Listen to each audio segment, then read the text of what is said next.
ekigenza akirabirira era kabiri alabirira ekigambo kye okulaba nga kikola ki akituukiriza eri obulamu bwaffe. Tayagala kiddeyo.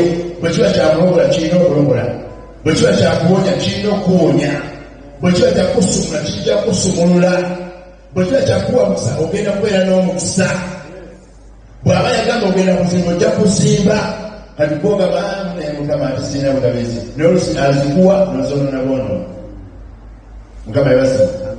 Yagamba tekigenda kuddayo ekyagambye alamalamai tekigenda kukola ki kuddayo nga tekikozi yakirumi era mu ekyo kyasuna kigenda kulaba ki kisa. Ekigambo kyakulola yakirabirira. Kati kwe tumalamu amaanyi, kwe tudda mu kwemulugunya, kwe tudda mu kuyomba. Lwaki kundi abantu bati kugenda ku kigambo kya Katonda lwaki akusinga alina ekigambo kya Katonda. Mukama yabasa. N'olwala okumuwalana yalina ekigambo oyinza okuba toyina olina bigambo. Omanye biri n'ebyawukana ekigambo n'ebigambo. Olina twagenda okuziika bane omukazi yayogera kuba twasimbula emera paka kutuuka ne tukomawo naayogera paka twasimbula empaka kutta naye nga buli omu amutende naye ng'alina ebigambo naye nga talina kigambo. Osobola okubeera ng'oyogera nnyo naye nga temuli kigambo kya Katonda naye nga ekigambo tekirina amaanyi.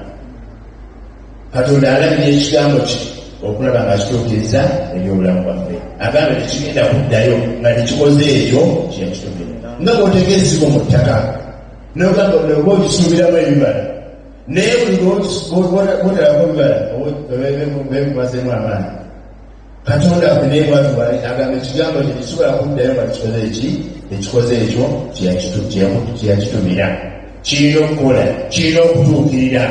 Akirabira paka kukituukiriza ne kikola ebyobulamu bwaffe. Twongere kinyweza, tukinyweremu, tukitambuliremu, tukirowoolezeemu. Bw'oba weebaka somayo essuula ogyebakiremu. Ojja kuleeta ebirooto ebyobuwanguzi. Ojja kulaba ng'otandika okulaba w'enjawulo mu bulamu obwo.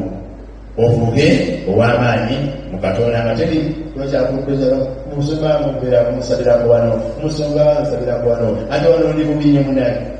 Ebyo byonna bibaawo lwawutaba kigambo kya Katonda. Naye oba olina ekigambo kya Katonda obeera w'amaanyi n'owangula mu nsi eno ey'abalamu.